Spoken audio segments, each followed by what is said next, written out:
Kilala nyo ba si Slenderman? Madaming laro ang sikat dahil sa kakaibang karakteristik ni Slenderman. Si Slenderman ay sobrang tangkad na lagpas 2 metro ayon sa nakararami. Ito ay walang mata, ilong, tenga at bibig, o sa madaling sabi ay wala itong muka. Siya ay nakasuot ng kulay itim na suit and tie. Napansin dahil sa kulay puting-puti nitong balat. Ang mga kamay nito ay parang normal na kamay lang ng isang tao, pero ang mga daliri nito ay sobrang haba.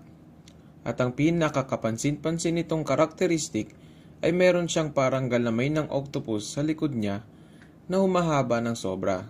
At kaya nitong abutin ang mga bagay na gusto niyang abutin kahit gaano pa ito kalayo. Kung interesado kayo sa mga ganitong topic, huwag niyong kalimutang mag-like, mag-comment at mag-subscribe at i-click nyo na din ang notification bell para ma-notify kayo pag may bago tayong kwento.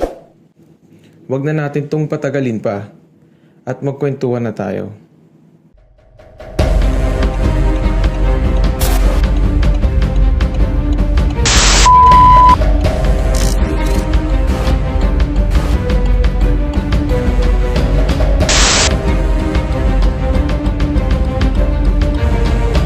Si Slenderman ay may kakayahan na itago ang kanyang sarili kapag hindi nito gustong ipakita ang kanyang sarili. At siya lamang ang magdidesisyon kung sino ang makakakita sa kanya at kung sinong hindi. Ang estilo ni Slenderman sa pagpatay ay hinahabol niya ang kanyang mga biktima. At kapag ito ay kanyang inabutan ay ang katawan ng biktima ay itinutusok niya sa mga puno. Ngunit habang tumatagal ay nagbabago ang estilo nito sa pagpatay ng kanyang biktima.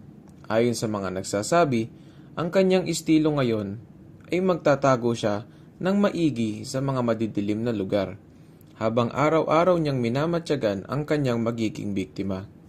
Ang kanyang mga biktima ay nagiging unti-unting makakalimutin at ginagawa niya itong mapag-isang tao. Dahil dito ay nawawala na ng gana na lumabas ng kanilang mga bahay ang nagiging biktima. At ang iba pa dito ay nawawala ng trabaho at ang iba din ay nagiging baliw.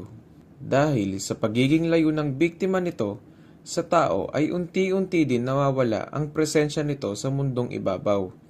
At kapag halos wala nang nakakaalalang iba sa kanya ay kukunin niya na lang ito kaagad na parang walang nangyari at wala din naman talagang nakakahalata sa biglang pagkawala ng kanyang mga biktima. May mga ilang device natin ang parang nasisira kapag si Slenderman ay malapit sa atin.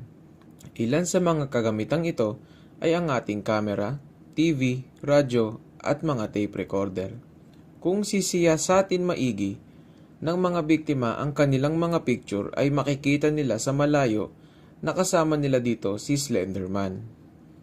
Ang sabi sa kwento ay si Slenderman daw ay walang pinipiling edad, mapabata man o mapamatanda. Kapag ang napili niyang biktima ay bata, ay ang kanyang estilo sa pagkuha nito ay itinatrato niya ito na parang kaibigan niya at nakikipaglaro pa ito, at kapag nakuha na nito ang tiwala ng bata ay bigla na lang nawawala. Ang bata sa mundo ng walang bakas. Ang karakter ni Slenderman ay nagsimula talaga noong 2009 sa isang contest na tinatawag na Something Awful Forum. Ang mechanics ng larong ito ay kailangan nila magpresenta ng mga nakakatakot na konsepto sa pamamagitan ng pagpasa ng picture o drawing ng mga nakakatakot na elemento. Isa sa mga nagpasa dito ay ang nag-imbento ng Slenderman. Ang nasabing contest ay di gaanong kalaking paligsahan. Ngunit, dahil sa pinasang litrato ng batang naglalaro na may imahe ni Slenderman, sa likod niya ay kumalat ito sa halos buong mundo. At dito nagsimula ang istorya ni Slenderman. Sumikat ng sobra ang Slenderman na mga panahon na yon, na halos lahat ng taong marunong mag-computer ay ina-upload ang kanilang sariling picture na nasa likod si Slenderman. Alam nyo ba na ang Slenderman ay halos may katulad na istorya na sumikat naman sa bansang Germany? At ang tawag sa kwento na ito ay ang Grossman. Pero, Ang topic na ito ay para na lang sa susunod nating kwentuhan. Alam kong nagustuhan nyo tong video na to, kaya mag-like, mag-subscribe at mag-iwan na din kayo ng komento kung meron kayong mga naisip na gustong kwento o topic. At pag umabot tayo ng 100k subscribers ay magpapag-giveaway tayo sa mga nakasubscribe sa channel natin ng isang latest smartphone kay Vivo, Oppo or Xiaomi. Hanggang sa muli, kita tayo sa susunod na kwento.